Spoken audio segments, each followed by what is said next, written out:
favorite, my favorite Rev Patricia. She is just someone that that I admire a lot, and your intuition with all that I haven't had the joy to come to any of your workshops yet, but I feel how much people love you and how much they're getting from learning about the angel realm and intuition and that which cannot be seen. So I am really grateful that you're speaking today, and come on up and let's bring Reverend Patricia up and get some insight on St. Francis and intuition and love and joy and beauty and all that you teach. Thank you. And I love you. Oh, see, I've got to be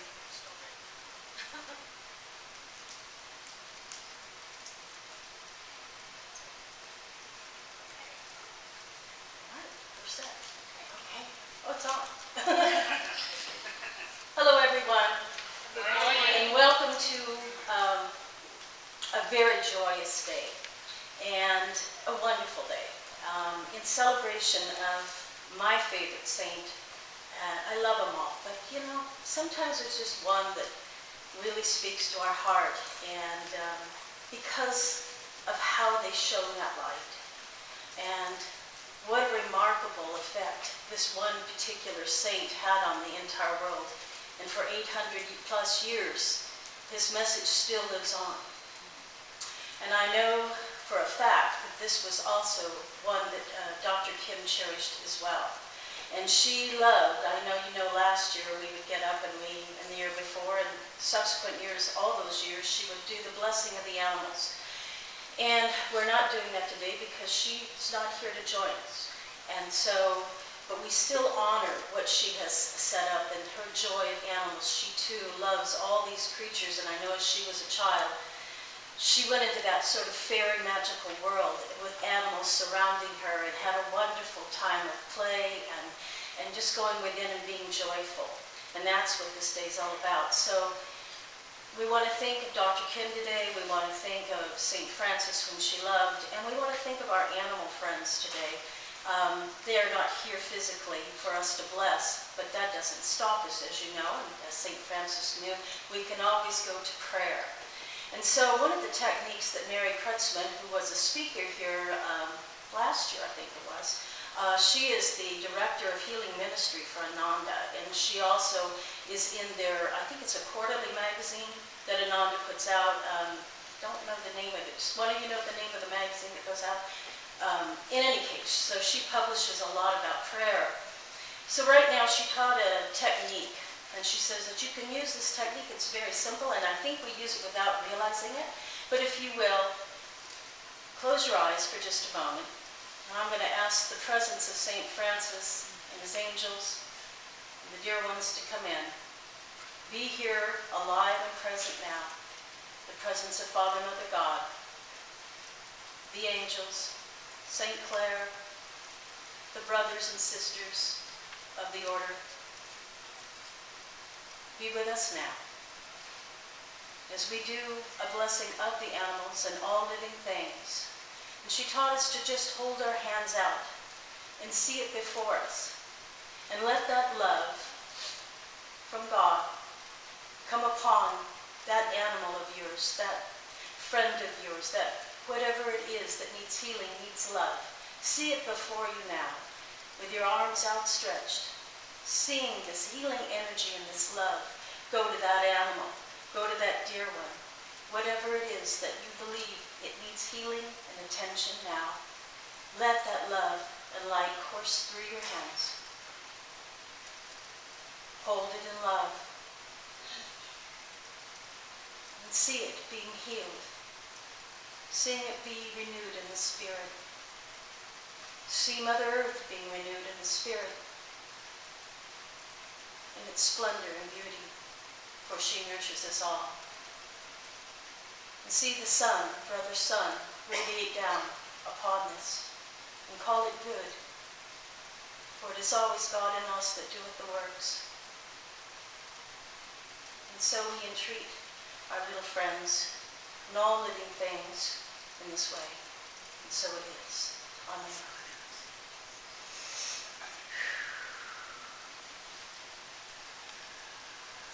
I'm honored today to be able to talk about St. Francis. I admired his work and his sanctity, his simplicity, and how much he taught by example, which is usually the best way to teach. In such simplicity, he taught. That was his whole message to the world, and that's our message today. Perfection and simplicity. So, I want to talk a little bit about the beginning of his life, starting in about 1182, his year of his birth. He was born, his father was a wealthy merchant, and he sold fine cloth throughout Europe, usually very expensive silks. And so he came from a very wealthy family. And he was born, and his father was trading in France, as he often did. And his mother was going to give birth to him. And she did, and she named him Giovanni Bernardoni. And when the father came back from his trades in France, he said, "Why have you named him Giovanni, which means John?" And she named him John after John the Baptist. Well, he wasn't pleased with this. The father was not pleased with this. He said, "Why would you name him? I want my son to be, a wealthy merchant like myself and take over the family business, and you plant this idea of John the Baptist and a spiritual man that's going to go off and forsake all that I've built up, and you've got the wrong idea here. So I'm renaming our son Francesco." Okay, Francesco. Francesco it will be. And so he was bringing up his wealthy son, and of course Francesco means Frenchman. So he took on the ways of a Frenchman, and a very wealthy Frenchman. And so his younger youth, you wouldn't really know, I didn't know this about him, but as he was growing, he didn't like school. But he had the most charming personality, a magnetic personality, and he loved to be joyful and sing and make people laugh and everybody be happy, and he loved to share whatever he had. And he was just a very impressionable young man. And even though his teacher said, he really doesn't want to apply himself to study, but we love him so. Well, they couldn't find any fault in him because he was just the happiest young man and put a smile on everyone's face, and he shared what he had, and everybody loved him. Wonderful traits, wonderful virtues. Well, he didn't stay in school very long, and he began to grow, and as he grew, he liked to party. He was a partier. And but he was a generous partier, and he said, "Come on, everybody, let's go, and let's party, and let's have a big banquet." And because his father wanted him to be like Frenchmen, he wanted to be like a troubadour. And that's another word for singing minstrels. We got a few singing minstrels in the house, I think. And so what that was is you'd write your poetry, but you'd put it to song and put it in lyrics. And so he loved to sing. He loved to sing about his joy and his exuberance for life, and the words just came to him, and he'd say, "Come on, now let's go afterwards and have this banquet," and the wine would flow, and they'd all go home in the wee hours of the night, and pretty much his father was paying for all of this indulgence and fun, and that was a good thing. It was a good thing. And then he was getting a little older, and he said, "What should I do now?" And he said, "I know, I want to be a hero. So off he went. There were some uprisings, and he joined the Sicilian army, and they defeated the foe. Oh, that was great, we did. He's just exuberant about things. And so they fortified the city, and the people were happy, and they praised him, and they thought he was wonderful. And so he was very popular. You can see that. And so he stayed with it, and he goes, "Oh, I'm going to." So he actually learned how to be an expert in combat, an expert with swords and whatever they used at the time for being in an army. He became an expert at it. So now he's really thinking, all right, so this is what I'm here to do. I'm here to serve the army and serve the city of Assisi. The people love me, so this is what I'll do. I'll be a hero, I'll be a knight. Because after all, this was the time of the Arthurian legends, the Knights of the Round Table, so he aspired in his exuberance to be a knight in shining armor. So he set out. 4 years he was doing this, in between the time of partying a little bit. And you gotta have some fun too. So in any case, 4 years later, there was a big, another uprising in Perugia, and the Perugian army was coming up to the city of Assisi, and he said, all right, let's go. You know, he had it in his belief that they were unconquerable. He was exuberant about life, and he was well trained in what he did. Well, unfortunately, they were a bigger army, better armed, knew how to fight better. And everyone died except for 3, and he was one of them. And he was taken away, and they took the 3 because they came from wealthy families. That's the only reason that they were not killed. They took him to a dungeon in a very dark and cold and dirty dungeon. And there they sat, in this squalor, in this filth, which he was always decked out in finery. He had the finest clothes of anyone in the town, and every whim he was granted to him. He was indulged by his family, by the town. He had, all his passions were quenched, but now suddenly everything has changed. And he's sitting in this dungeon, and he doesn't know what's going to happen. He believes he's going to die. And in fact, he becomes very ill. And he's there now over a year in this filth, this squalor, this absolute nothing. That's nothing. And so his father gets word that he's in this dungeon. And they say, well, you can pay a ransom and we may let him go. But, it'll have to be a hefty ransom. So after a year, they negotiated Francis's return. But he was almost dead. So he went home. They released him for a sum. And during that time, he contracted tuberculosis and malaria. And so it took almost another year to raise him back up, to bring him back to health. Although never completely back to health, still he was able now to get up and function. But during this time, they would see him going in and out of consciousness. And they said, oh, it must be the fever. It's always the fever that's making him go in and out like this and become dazed and in another place. He was in another place, and something was taking hold of him. And he was beginning to see that he had to come to a reckoning. Being in that dungeon brought him to a place he'd never been. And he had to learn to make peace with it. He had to accept it. He had to accept, who am I? What am I? Who do I think I am? I've been brought so low. And he said, and God was working with him already and saying, I must make peace with my father. I must make peace with this situation. I must come to understand who I am and how I can be better. So the Lord was already upon him. We went home and he said, I must make amends with my father. I must please my father. He's done so much for me, and I've kind of blown it. I kind of took advantage of that lifestyle of him, and all he wanted me to do was just be a good son and follow in his footsteps. And what have I done? What have I done to him and this family that bring about disgrace? I have to be about my father's business now. The merchant. And he wasn't real happy about it because it really wasn't what he felt he was here to do. But it hadn't been revealed to him yet. So he tried to help his father and so forth, and he would start to trade the fabrics and sell the fabrics and so forth to the wealthy and so forth. One day he was out on his horse in the wild bushes outside the city, and he heard a bell. Ding, ding, ding.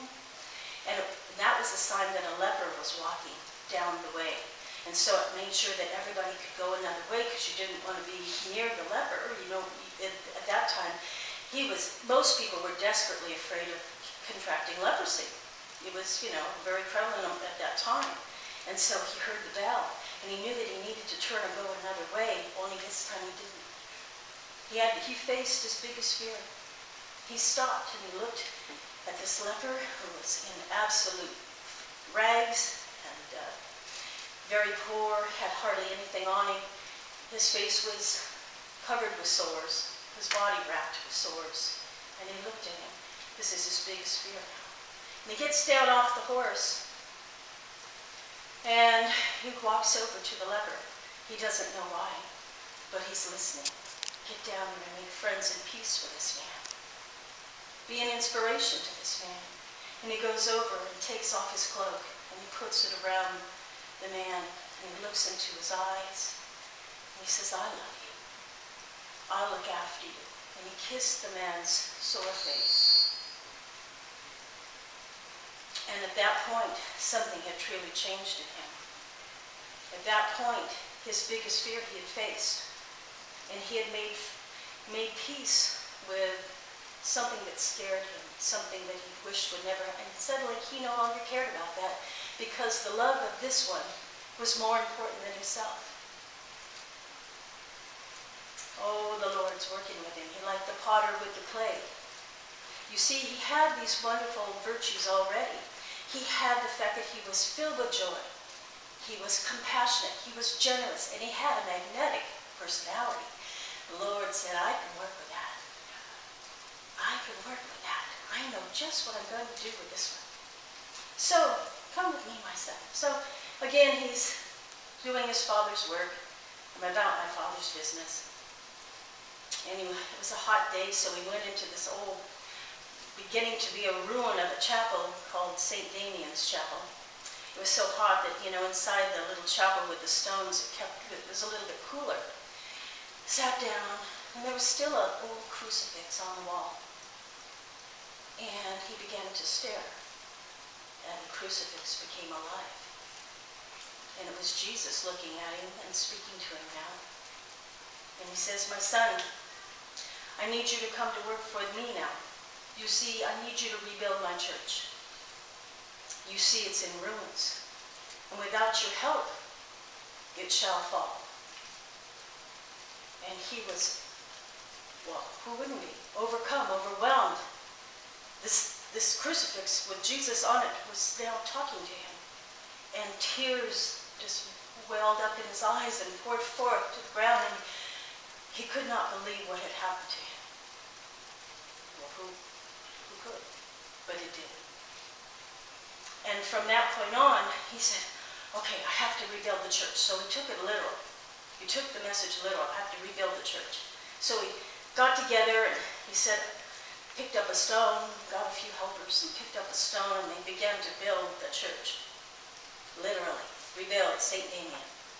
We have to restore it. And he goes, I know how I can finish the job. I'll run over to my father's store and I'll take up the most expensive of the materials and I'll sell them and we'll make a lot of money and I'll take his horse and I'll sell it too. Sounded like a good idea at the time. However, so he brings it to the bishop and says, here, take this gold. Look what I have for you. Son, how'd you come about all this gold? Well, my father's wealthy and I took them and the material, the silks, and I sold them for a good price. And I sold the horse too. He goes, son, I cannot accept this money. This is not yours. This was not yours to take. What? But it's my father's. My father, my son, and he shares and I share. And no. Does your father know that you took this? No. So, he goes, I'm sorry, but we cannot accept this at this time. You'll have to go and, explain this to your father, and if your father approves of this, then we'll be okay. Well, his father was not happy at all, because he had stolen these things without his permission. In fact, he was irate with him. I mean, it's like, you have kids that are a little testy, and finally this is the straw that breaks the camel's back. All right, enough already. We've buried with you through a lot, but this is just enough. You're bringing scandal upon the family, and it's enough. And he says, so he dragged him before the bishop, and he says, I want to renounce him. He is just not my son. And he said, I can have no more of this, and I want to cut him off from his inheritance. I mean, he was very angry. And the bishop says, what have you to say, my son? He said, well, I return everything to my father. Here's the gold that I have. And I apologize to my father. I apologize to all of you. How I have embarrassed and humiliated you all again. He's falling so far from this, place in the city and the town that thought so much of him. And so he says, so not only do I return your things to you in this gold, I take off and strip all my clothes, your finery that you've decked me out in. I remove those and give those back to you too. And he said, and I also declare that I no longer will take the name of D. Bernardoni. I give that back to you too. And I release you from being my father. And now I can truly say to all of you, as he stood there in the square being mocked by the town, laughing, everyone laughing, and he's in his nakedness. Of course, a priest came along, they know like road right there. And he said, and now I can say, my Father who art in heaven, you shall be my Father forevermore. And there it began, the beginning of rebuilding a church, sometimes one stone by stone, but certainly that's not what was meant. He was going to rebuild the entire Catholic Church, Christian church. He was going to restore it beyond his wildest dreams. He had no idea what the grandfather had in mind at that time. But so what he did was Christ, you see, is moving inside of him. God inside of him is moving him.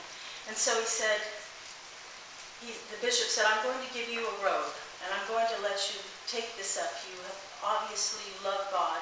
You've claimed God as your father.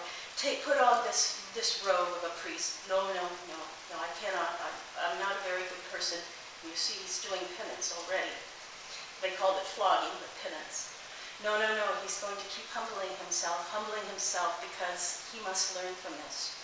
And he says, I want the simplest of robe. It can be torn and tattered, I care not, but it must be the cheapest robe you have. So he put on a robe and he said, here's the belt. No belt, I want simply a robe, and that is it. And he had some sandals, and that was all he had.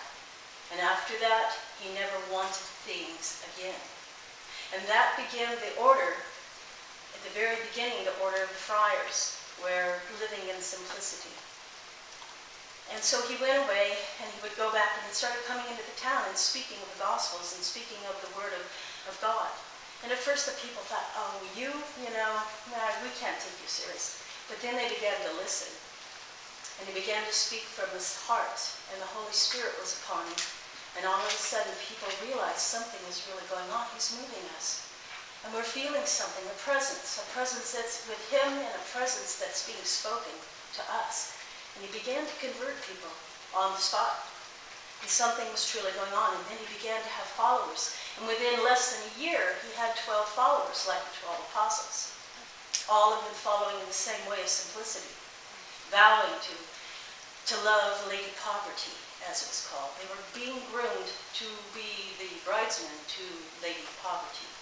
And so they said, we have 12, and we're all preaching now the good word, and we know that we have a ministry, that we're going to go out and heal, and we're going to bring words to the people that are in need of the word. They're lost. People that are poor, we're going to find ways to feed them, and people who are ill, we'll find ways to heal them. Sure enough, they would begin to do miracles and healing. It's an interesting thing. So they said, well, we must go before the Pope and get his approval, because otherwise they'll think that we're just sort of a little group over here trying to take interest away from the church, and that wouldn't be so good. So we must have their blessing. So the 12 set out to go before Saint Innocente III. And so they come into town, and of course they're all in rags, and however they look, their hair's a little disheveled. And they say, we have audience with the Pope. Well, all right, we'll get you in, and we'll see. And he's living in a very grand style, like a castle. And of course, every beautiful thing of art and so forth is throughout this place where the Pope is. And he does give audience to these 12 and St. Francis. And he looks in and he said, and so they propose that he go ahead and improve their order so that they can go and recruit more people for the church and build up the church. And they're willing to travel, and they're willing to heal and spread the good word. And he looks at them and they go, who do you think you are? Look at you. What do you have? You have nothing. Nothing. You have nothing for yourselves. You have no money. You have no finery. Look how you're dressed. You have nothing to give to the people. He goes, I'm afraid I cannot approve your order. Okay. Well, he just thought,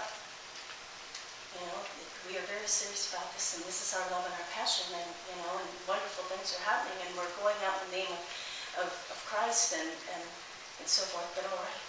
So they went away. And that night, the Pope had a dream. And the Basilica of Rome was crumbling, and it was about to fall in. And it was leaning now. It was about to go down. This beautiful building, this beautiful representation of the church. And it was falling and going into ruins, and there was one holding it up from going down. And that one was St. Francis. You know the story. We all kind of know the story. And so in any case, he goes, oh my goodness, he's the one that's going to rebuild the church. So he said, in the morning, go back and get them. Go back and bring in the friars. I've changed my mind. And he said, go out. I now give you approval. Go out and do a good work in our name, in the name of the church. And I set a blessing upon you. And he said, then let me make you a priest. And he says, oh no. No, I'm not good enough. I'm not the one. I cannot be called a priest. Oh, can I make you a bishop? Yes, make me a bishop is fine. So they went out. Within only a few years, they had 60,000 friars that wanted to come into the order, and nuns. And his twin flame at the time was named Claire. And Claire and he grew up together, and she also had the same passion for Christ. And she was also devout and devoted to Lady Poverty. And so he said, come with me, and we'll start an order for you as well. So she was a beautiful woman. They cut off all her locks, and they put on her habit, and he gave her her own chapel, which is the Chapel of the Angels of Mary. And there she started the first order of Clare, or the Poor Clares as they were called. And his first order was called the Poor Friars, the poor little friars, the minor friar is what they called them, because he wanted them always to remain humble and always to remain simplistic. These were the things. But his greatest love was the time he could spend in nature and going to God and seeking God's word and God's will and God's love and blessings. This was his greatest joy. And so he taught them by example. And he'd often go out into nature where all the animals were. You probably heard these stories. But God revealed to him the presence of the sun and the presence of the moon. And he called them brother sun and sister moon, sister stars, sister water, brother fire.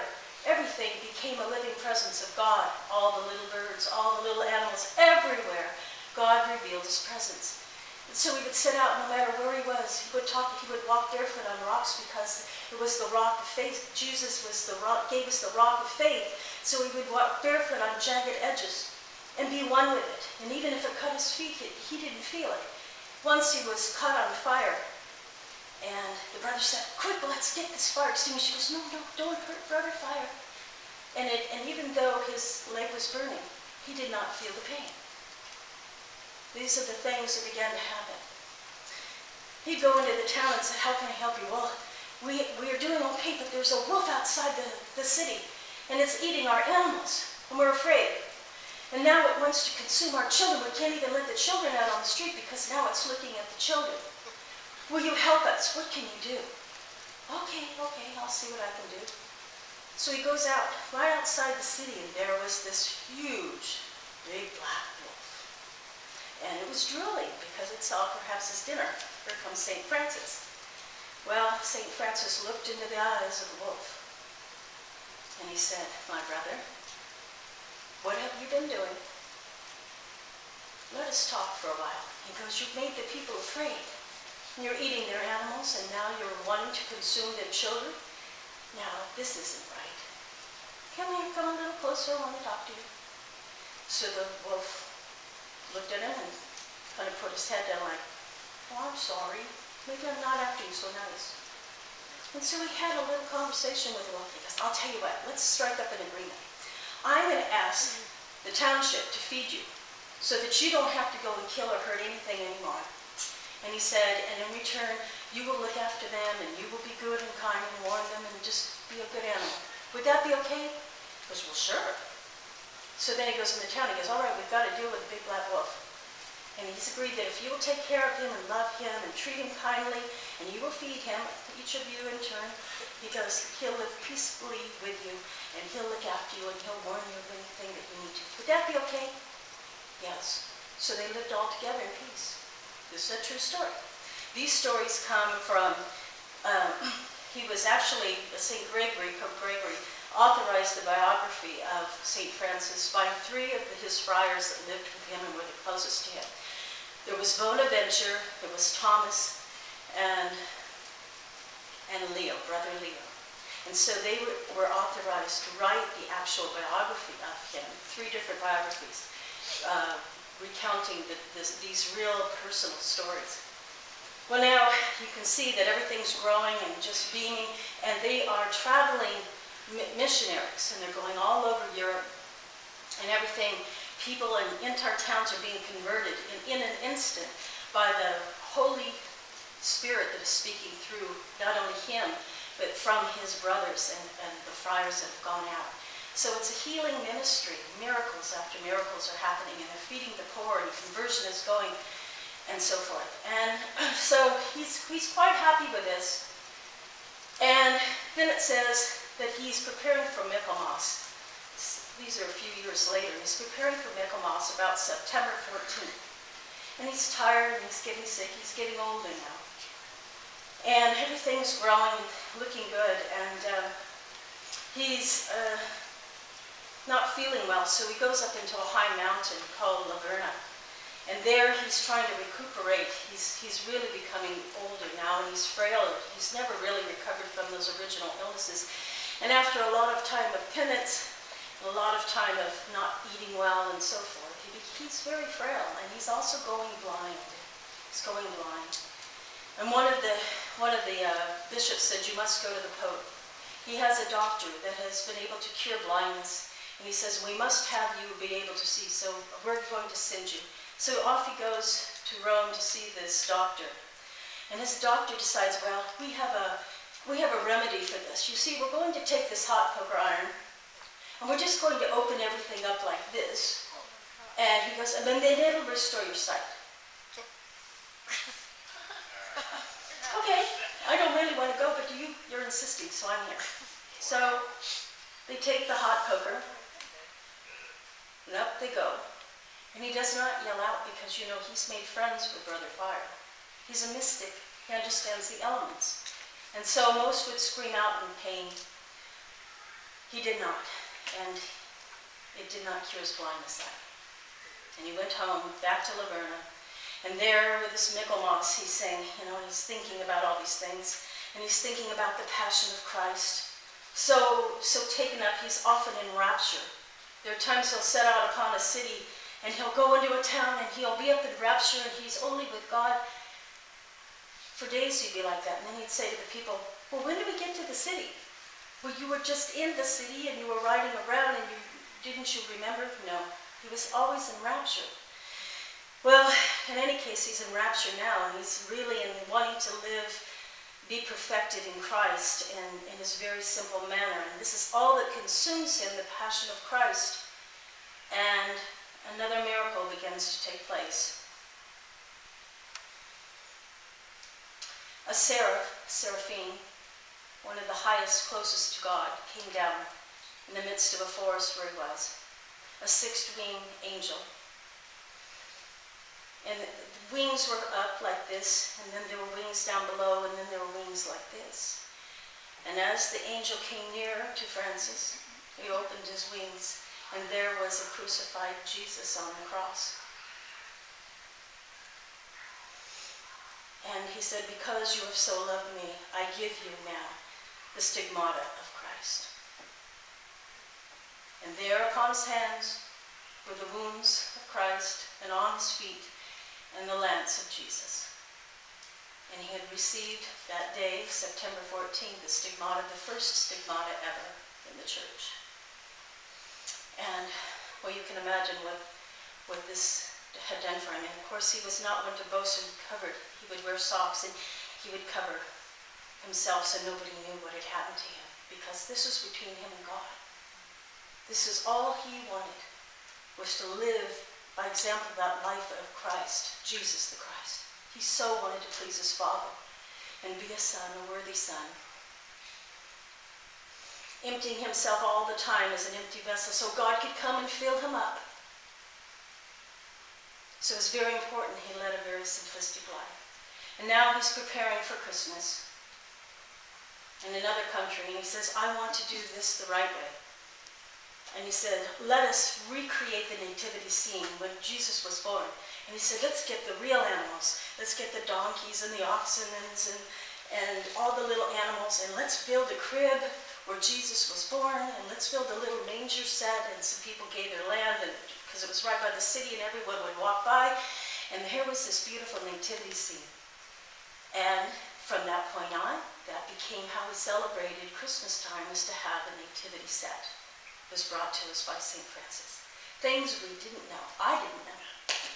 So we can see he's getting very tired now. And now he's decided he needs to go home.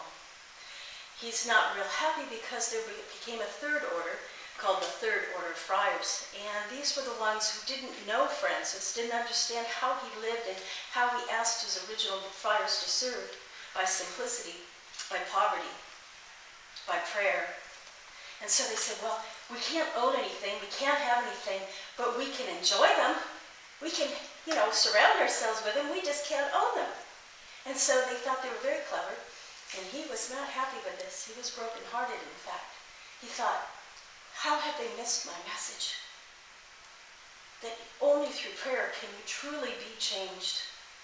Only through going deep within, not without, deep within.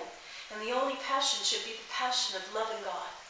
And give praise to God for all that is. And now they don't want to leave all their trappings and things. In fact, they love opulence and they love wealth. So they get to have and enjoy everything.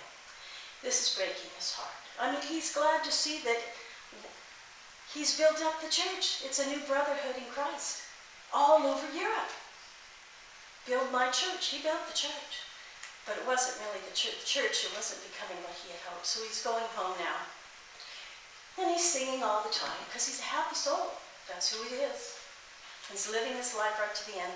And he says, they come to him, his brothers come to him and say, Sister Claire feels she wants to at least come and see you one last time. It's very important to her. Well, now, that's ridiculous. We don't need to see each other. She's about her father's business. I'm about my father's business. And yes, she's a good soul, and I'm so proud of her and all she's done. She's a saint, They used to call her a saint, even before she was sainted. But why do you treat her so? You've grown up together, you're best friends, and gosh knows if you'd chosen another way, you might have married her. I don't know why I'm so hard on her. He goes, well, why are you so hard on her? Why won't you have one last meal with her? Well, it's not because I'm worried about her, I'm worried about me. So there was a little flicker still of loving Claire, but he agreed to see her. So they supped that whole afternoon, talked and shared story as he's becoming very ill, maybe the last time she'll ever see him. And so it went into getting dark, and all of a sudden, they were there by the chapel of St. Damien, where he first began. And there's fire, there's flames in the sky. And they go, oh my God, the church is going to burn down again. Oh my God. And they ran to the wells and they got their carts and they were going to put out the flame. Only there was no fire. It was simply the presence, God, in them both. Their hearts were so bright and overshadowed by the presence of Christ that they were radiating this light and this love and this joy that shone into the heavens. And the people said it's a miracle. The miracle of these two and the holy work that they've done. Jesus, his favorite little bird of them all, he loved them all, His favorite little bird was the lark. I would have said dove, but it was, and he loved the dove, so he looked at the lark. And why the lark? The lark was the simplest in plumage of all these birds. All these birds had lovely feathers, and they were so beautiful by appearance, and they were adorned for their plumage. But the lark was very simple, and its feathers matched the earth. But when it sang like none other. It was a heavenly song. the song reaching way up to our Lord. And so he loved the lark. And at his passing, he also loved a blackbird. He loved a crow. And the crow became his best friend. And wherever he went and traveled, he always had the crow on his side. Everywhere he went, everything he did, the crow never left him. So he's now taken to this humble little hut outside of where St. Clare has her nunnery, her convent. And he's dying. And he's singing. And I said, stop singing. Stop singing because, this is time of lamentation. And it's a sorrowful moment. And you may not live to see tomorrow. We can't have the people hear you singing. And he goes, well, what else should I be doing? I must give praise to the Lord. The Lord in heaven who has blessed me and blessed all of us. And blessed and everywhere the Lord is. How else should I be received into heaven than other to give praise and sing out my heart? And all around him were all these animals knowing that he was going to pass. And so all the larks came, and all the little lambs came. And of course our little larks and his crow would not leave his side. And he said, when I am passing, I want you to strip me as Jesus was off the cross and lay me on the floor. And then he passed.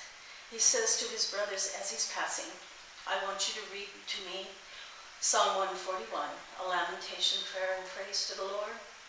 He said, and sing to me. And he said, and now I have done all I can do. The rest is up to you. And so the bird would not leave his side and died with him, his crow.